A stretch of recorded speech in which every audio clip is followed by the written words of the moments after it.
जदि आपण आधार और पैन कार्ड लिंक करना तेबे यार गुरुत्वपूर्ण फलाफल हेब। यही अनलिंक व्यवस्था आपण आर्थिक और कानूनिक कार्यकलाप उपर प्रभाव पकेब। आधार और पैन कार्ड लिंक न होबार परिणाम पैन परमानेंट अकाउंट नंबर एवं आधार भारत सरकार द्वारा जारी करा जायतिबा दुईटी गुरुत्वपूर्ण डॉक्यूमेंट। आधार हेउची व्यक्तिगत परिचय पाई एवं पैन हेउची टैक्स और आर्थिक कार्यकलाप पाई। यही दुईटी डॉक्यूमेंट को लिंक करने सरकार द्वारा आवश्यक करा जायछि। जदि यही दुईटी लिंक होई नहीं तेबे बहुत असुविधार सम्मुखीन हेबाकू पड़िबो। पैन कार्ड अक्रिय होई जिवो। भारत सरकार निर्देश अनुसार जदि आधार और पैन लिंक न हुए तेबे सही पैन कार्ड अक्रिय बोली घोषित हेबो। यार अर्थ हेउछि आपण सही पैन कार्ड व्यवहार करि परिबे नाही। टैक्स रिटर्न दाखल रोक जीव। पैन कार्ड अक्रिय हेले आपण आयकर रिटर्न फाइल करि परिबे नाही। एथिरे आपण लीगल असुविधार पड़ पारती एवं आयकर विभाग पक्षर जोरिमाना हो पारे। बैंक खाता और आर्थिक लेनदेन रोक जीव। बहुत बैंक और आर्थिक संस्था एपरी नियम करछन्ति जदि आधार और पैन लिंक नहीं तेबे खाता चालू रही पारिबो नाही। अन्य दिगरे आपण बड़ लेनदेन करि परिबे नाही। आपण जदि मान्यता प्राप्त पैन कार्ड व्यवहार करना तेबे बृहत आर्थिक लेनदेन रे असुविधार सम्मुखीन आपन को हेबाकू पड़िबो। आर्थिक जोरिमाना लगी पारे। आयकर विभाग द्वारा ए लिंक न करथिबा लोकों को 1000 टंका पर्यंत जोरिमाना लगी पारे। इनकम टैक्स एक्ट सेक्शन 234 अनुसार आधार भित्तिक सरकारी सेवा अभिगम्य हेब नाही।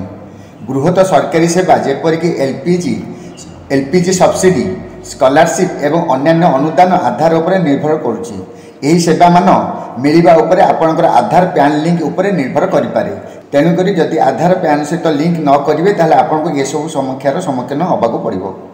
वैदेशिक यात्रा एवं व्यापारिक कार्यकलाप उपरे प्रभाव जदि आपण वैदेशिक यात्रा करिसंती किंबा विदेश में आर्थिक कार्यकलाप रखिसंती तेबे यहा पई पैन कार्ड आवश्यक। अक्रिय होइतिबा पैन कार्ड सहित आपण अंतर्जातीय अर्थ लेनदेन करि परिबे नाही। ट्रेडिंग म्यूचुअल फंड एवं शेयर विनियोग प्रभावित हेबो। पैन कार्ड लागितिबा निमंते आपण शेयर बाजार म्यूचुअल फंड बॉन्ड विनियोग करि पारंती। यही लिंक नथिले आपण अकाउंट रोका जिवो।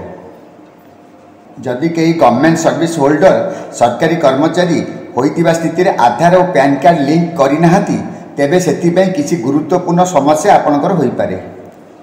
सरकारी कर्मचारी आधार पैन लिंक नथिले निम्नलिखित समस्या गुड़िक आपन को सम्मुखीन होबाकू पड़िबो। जेमिति कि वेतन जारी हेबारे विलंब। अनेक गवर्नमेंट ऑफिस एबे पीएफ प्रोविडेंट फंड वेतन और टैक्स टीडीएस काटिया पई आधार और पैन लिंक आवश्यक करुछंती। जदि एही लिंक नाही तेबे वेतन जारी हेबार विलंब होई पारे।